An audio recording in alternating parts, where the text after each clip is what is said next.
Mi hijastra acusó falsamente a mi hijo de abuso y yo le creí, lo mandé a la cárcel y destruí su vida. Tiempo después la verdad salió a la luz, pero mi hijo jamás me perdonó. Hola Reddit, soy Roberto, tengo 52 años, y necesito compartir esta historia porque el peso de lo que hice me está matando lentamente por dentro. No busco simpatía ni perdón, porque francamente no los merezco. Solo necesito que esto salga de mi pecho, y tal vez, solo tal vez, mi hijo Daniel lea esto y entienda que daría cualquier cosa por regresar el tiempo y tomar decisiones diferentes. Esta es la historia de cómo destruí la vida de mi propio hijo al creerle ciegamente a mi hijastra sin siquiera darle una oportunidad de defenderse, y cómo ahora vivo cada día con la culpa aplastante de saber que fallé de la peor manera posible como padre. Para entender cómo llegamos aquí, necesito regresar un poco en el tiempo. Me casé con Isabel hace 4 años, cuando Daniel tenía 15 años. Fue mi segundo matrimonio después de divorciarme de la madre de Daniel cuando él tenía 8 años. Isabel traía consigo a su hija María, que en ese entonces tenía 12 años. Intenté desde el principio crear una familia unida, aunque reconozco que fue difícil para todos adaptarnos. Daniel era un chico tranquilo, responsable, siempre enfocado en sus estudios y en sus actividades extracurriculares. Era miembro del equipo de debate de su preparatoria, tocaba el violín en la orquesta escolar y tenía un grupo sólido de amigos que conocía desde la primaria.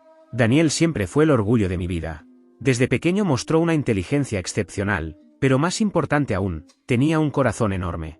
Era el tipo de chico que ayudaba a sus compañeros con las tareas sin que se lo pidieran, que se ofrecía como voluntario en el refugio de animales los fines de semana, que visitaba a su abuela en el asilo cada domingo sin falta. Cuando recibió su carta de aceptación de una universidad de la Ivy League con una beca completa el año pasado, lloré de orgullo.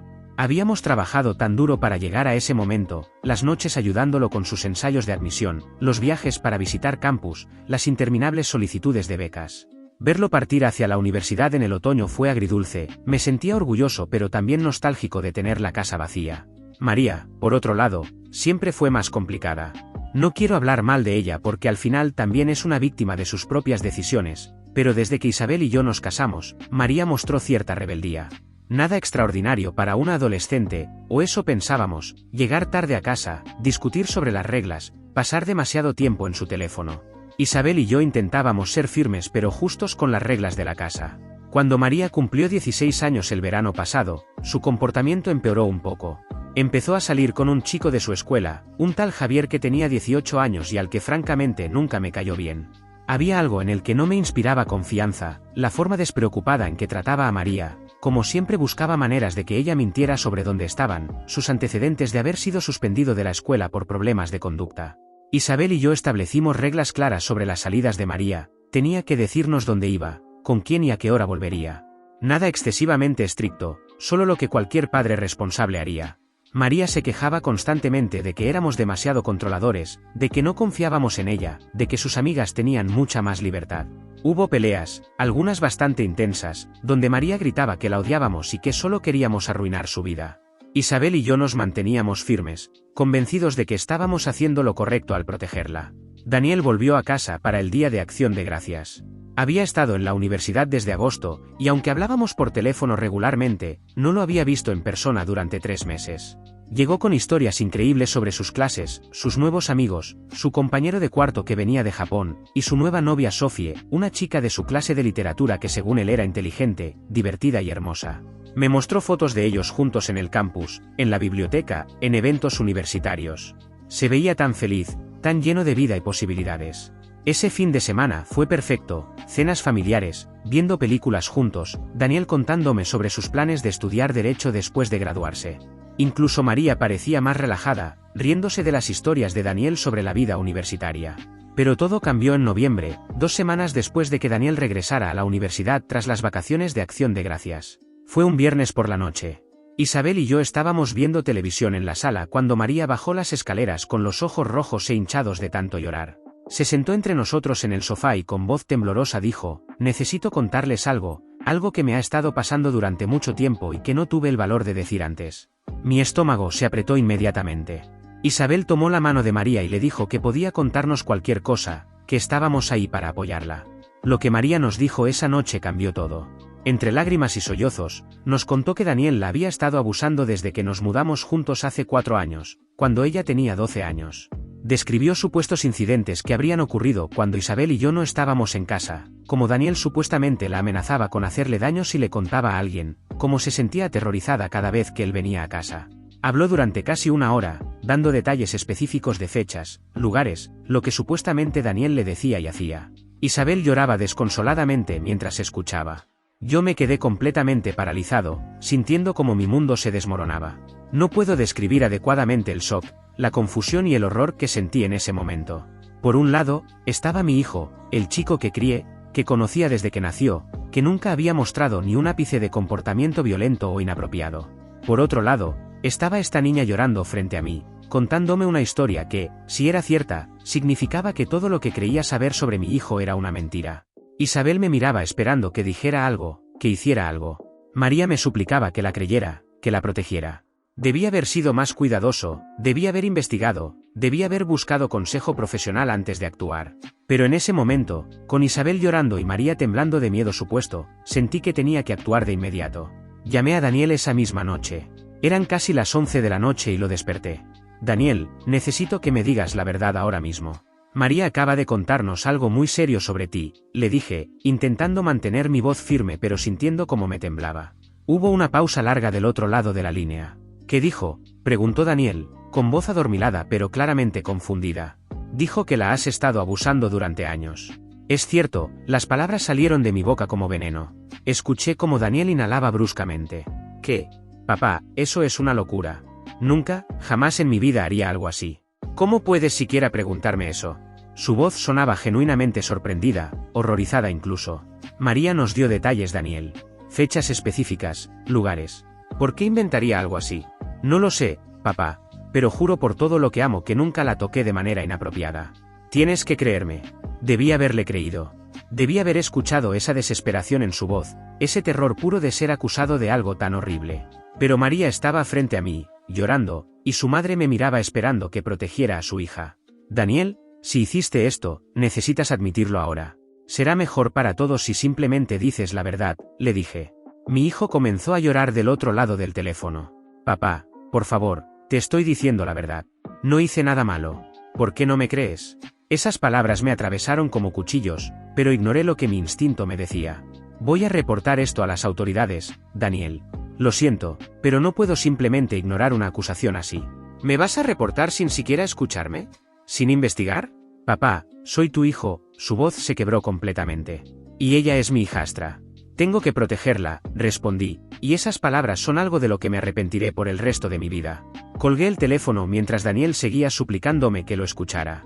Isabel me abrazó, agradeciéndome por tomar su lado, por proteger a María. Me sentía como un buen padre en ese momento, como alguien que estaba haciendo lo correcto incluso cuando era difícil. Dios, qué equivocado estaba. Llamé a la policía esa misma noche. Vinieron a la casa, tomaron la declaración de María, y me dijeron que enviarían a detectives a la universidad para arrestar a Daniel. No dormí esa noche. Me quedé despierto pensando en cómo todo había salido tan mal, en cómo mi hijo, mi orgullo y alegría, podía haber hecho algo tan monstruoso. Pero también había una vocecita en mi cabeza que seguía susurrando, ¿y si está diciendo la verdad? ¿Y si Daniel es inocente? La silencié con la culpa de dudar de una supuesta víctima. Daniel fue arrestado en su dormitorio universitario en diciembre, unas 2 semanas después de mi llamada a la policía. Me llamó desde la estación, con una sola llamada que le permitieron hacer. Papá, por favor, necesito que pagues mi fianza. No hice nada malo, pero necesito salir de aquí para poder defenderme apropiadamente. Su voz sonaba pequeña, asustada, rota. Me rompió el corazón escucharlo así, pero Isabel estaba a mi lado, recordándome lo que supuestamente le había hecho a su hija. No voy a pagarte la fianza, Daniel. Si eres inocente, el sistema lo determinará, le dije con una frialdad. ¿No vas a pagar mi fianza? Papá, tengo dinero ahorrado pero no puedo acceder a él desde aquí. Por favor, solo necesito que me ayudes a salir para poder contratar un abogado decente y defenderme, me suplicó. No, Daniel. Acciones tienen consecuencias, respondí y colgué. Escuché más tarde, a través de su abogado público sobrecargado, que Daniel pasó 3 semanas en prisión preventiva porque la fianza estaba fijada en $50.000 y él no tenía forma de pagarla sin mi ayuda. 3 semanas que mi hijo de 19 años pasó en una celda, rodeado de criminales reales, probablemente aterrorizado cada segundo, mientras yo dormía en mi cama cómoda convencido de que estaba haciendo lo correcto. La universidad se enteró de las acusaciones casi inmediatamente. En enero, Daniel fue formalmente expulsado. No esperaron el resultado del caso legal, simplemente lo echaron basándose puramente en las acusaciones. Perdió su beca completa, perdió su lugar en esa institución prestigiosa que había trabajado tan duro para entrar, perdió todo en un instante. Su novia Sophie terminó con él apenas se enteró de las acusaciones. Ni siquiera le dio una oportunidad de explicarse, simplemente le envió un mensaje diciendo que no podía estar con alguien capaz de eso y lo bloqueó en todas partes. Los amigos de Daniel, los mismos con los que había crecido desde la primaria, compartido risas, secretos y aventuras durante años, también le dieron la espalda. Viéndolo en retrospectiva, resulta devastador comprobar cómo personas que juraban ser sus mejores amigos lo abandonaron sin siquiera escuchar su versión. Entonces, a finales de enero, apenas unas 5 semanas después de la acusación inicial, todo se derrumbó. María llegó a casa un día después de la escuela, me pidió hablar a solas y con lágrimas en los ojos me confesó la verdad. No había abuso. Nunca hubo abuso. Todo había sido una mentira elaborada porque ella estaba desesperada y asustada. Resulta que María había estado teniendo relaciones íntimas con su novio Javier durante varios meses, a escondidas, sin ningún tipo de protección. Quedó embarazada. Cuando se dio cuenta, entró en pánico total. Sabía que Isabel y yo nos enfureceríamos, que probablemente la castigaríamos severamente, que su novio podría meterse en problemas legales por tener relaciones con una adolescente. Necesitaba una distracción, me dijo María entre sollozos. Pensé que si acusaba a Daniel de algo horrible, ustedes estarían tan concentrados en eso que no notarían lo mío. Y funcionó por un tiempo, pero después perdí al bebé por todo el estrés que estaba viviendo con mi novio y por las mentiras que había dicho. Unas semanas más tarde, finalmente me di cuenta de lo que había hecho. Arruiné la vida de Daniel por mi propio egoísmo. Lo siento tanto. Me quedé sentado ahí, procesando lo que acababa de escuchar. Mi hijastra había inventado acusaciones de abuso, había enviado a mi hijo a la cárcel, había destruido su futuro, todo para cubrir su propia irresponsabilidad. La rabia que sentí en ese momento fue indescriptible. Pero más que rabia, sentí una culpa aplastante, devastadora. Yo había elegido creerle a ella sin cuestionar, sin investigar, sin siquiera darle a mi propio hijo el beneficio de la duda. Llamé a un abogado inmediatamente, quien contactó a la fiscalía con la confesión de María.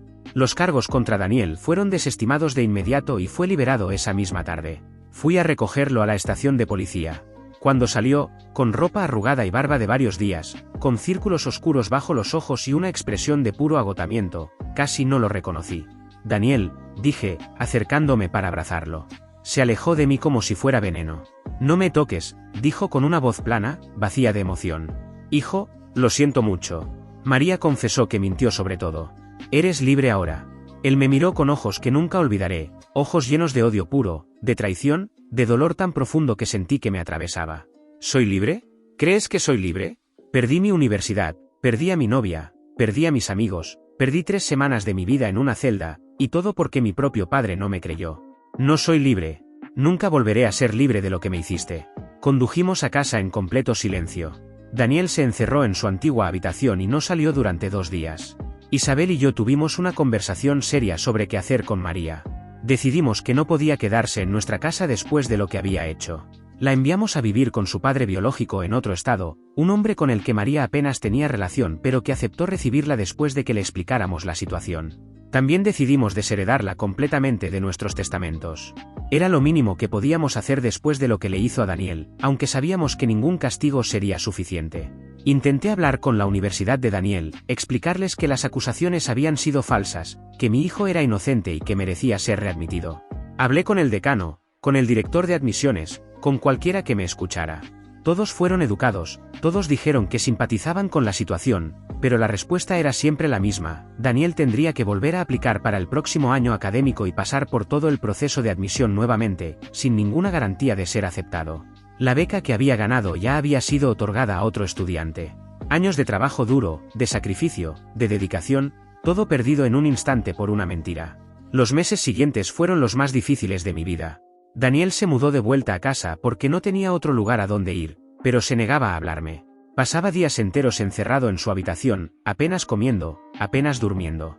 Lo escuchaba llorar por las noches.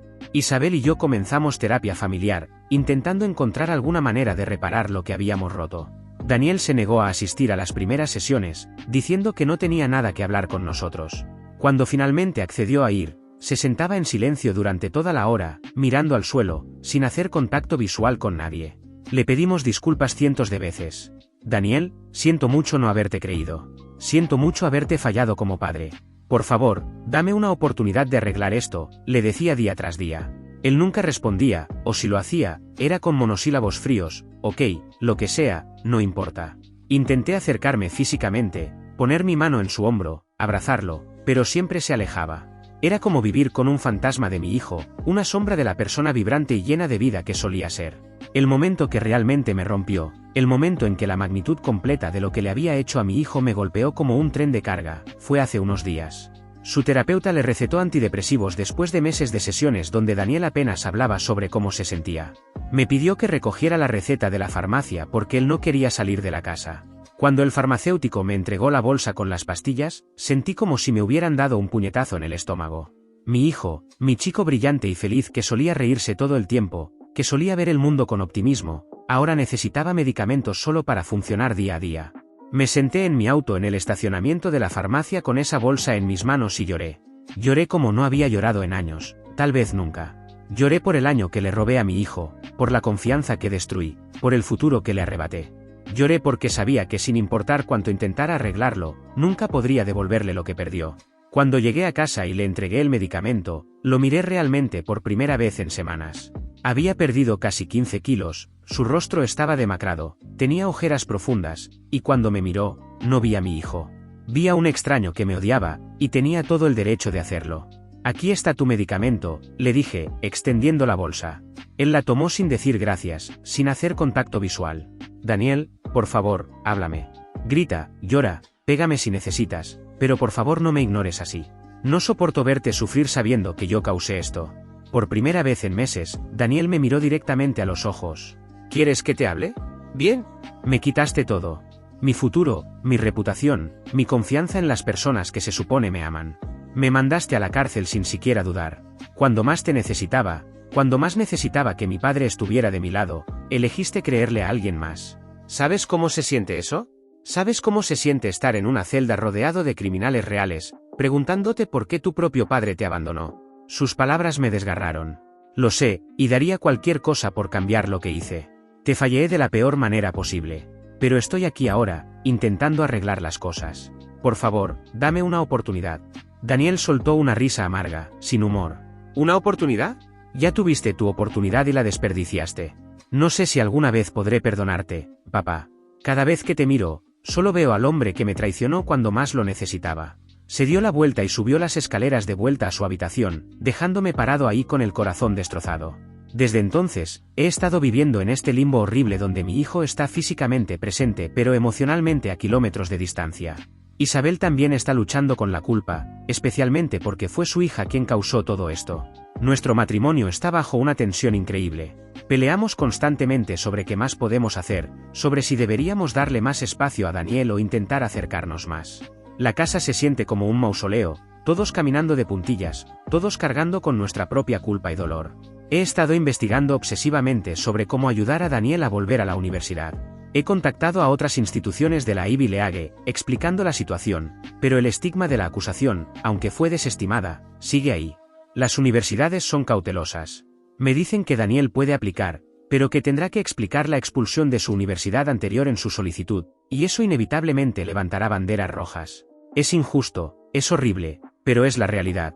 He ofrecido pagar de mi bolsillo cualquier universidad a la que sea aceptado, incluso si cuesta $70,000 u $80,000 al año. Pero eso no soluciona el problema real. Mi hijo perdió un año completo de su vida, perdió oportunidades que nunca volverán. También he estado intentando contactar a los amigos de Daniel, explicándoles la situación completa, suplicándoles que le den otra oportunidad a su amistad. La mayoría ni siquiera me devuelve las llamadas. Los que lo hacen me dicen que entienden que fue una acusación falsa, pero que simplemente es demasiado incómodo volver a conectarse con Daniel después de todo lo que pasó. Es cobardía pura, pero no puedo obligarlos a ser mejores personas de lo que son. Daniel perdió no solo su futuro académico, sino también su red de apoyo social completa. Lo que más me atormenta es saber que yo, su padre, la persona que se suponía lo protegería contra el mundo, fui quien le infligió el peor daño. No fue un extraño, no fue un sistema injusto, fui yo. Elegí proteger a mi hijastra basándome puramente en una acusación, sin evidencia, sin investigación, sin siquiera darle a mi propio hijo el beneficio de la duda. ¿Qué tipo de padre hace eso? ¿Qué tipo de padre envía a su hijo a la cárcel sin siquiera pausar para verificar los hechos? Me he preguntado miles de veces qué debía haber hecho diferente. Debí haber buscado consejo profesional inmediatamente, un terapeuta especializado en abuso que pudiera evaluar la situación. Debí haber contratado un investigador privado para verificar la historia de María antes de involucrar a la policía. Debí haber hablado extensamente con Daniel, observado su lenguaje corporal, buscado inconsistencias en la historia de María. Debí haber confiado en mi conocimiento de mi hijo, en los 19 años que pasé criándolo y viéndolo convertirse en una persona buena y decente. Pero no hice nada de eso. Actué impulsivamente, motivado por el miedo y la presión, y ahora mi hijo está pagando el precio.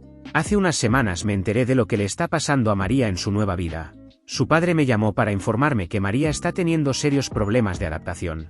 No tiene amigos en su nueva escuela porque la historia de lo que hizo se filtró de alguna manera, probablemente a través de redes sociales. Los otros estudiantes la evitan, la llaman mentirosa, algunos incluso la han acosado verbalmente. Su padre me dijo que la encontró llorando en su habitación varias noches, diciendo que no tiene a nadie, que todos la odian. Parte de mí siente lástima por ella, es solo una chica que cometió un error terrible.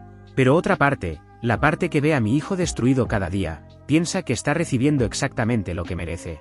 El padre de María también mencionó que ella está pasándola muy mal económicamente. Isabel y yo le cortamos completamente el apoyo financiero después de lo que hizo. Su padre no tiene muchos recursos, así que María tuvo que conseguir un trabajo de medio tiempo en una tienda de conveniencia para pagar sus gastos básicos. Aparentemente, algunos clientes la reconocen de las noticias locales sobre el caso y le hacen comentarios crueles. Ha sido vista en malos pasos según su padre, juntándose con gente que no le conviene, posiblemente consumiendo drogas o alcohol para lidiar con todo. Escuchar eso no me dio ninguna satisfacción. Solo me hizo sentir más miserable sabiendo que en el proceso de intentar protegerla, Isabel y yo también contribuimos a arruinar su vida. Sé que Daniel está en Reddit frecuentemente, es una de las pocas cosas que aún hace además de estar encerrado en su habitación. Daniel, si estás leyendo esto, y sé que probablemente lo estás, quiero decirte de nuevo lo profundamente arrepentido que estoy. Sé que las palabras no son suficientes, que no pueden deshacer el daño que te hice, pero son todo lo que tengo en este momento. Te prometo que no voy a parar hasta que estés de vuelta en la universidad, en una institución que merezca tu inteligencia y talento. Sé que no puedo devolverte el año que perdiste, ni a Sofie, ni a tus amigos, ni la inocencia que te arrebataron esas semanas en prisión.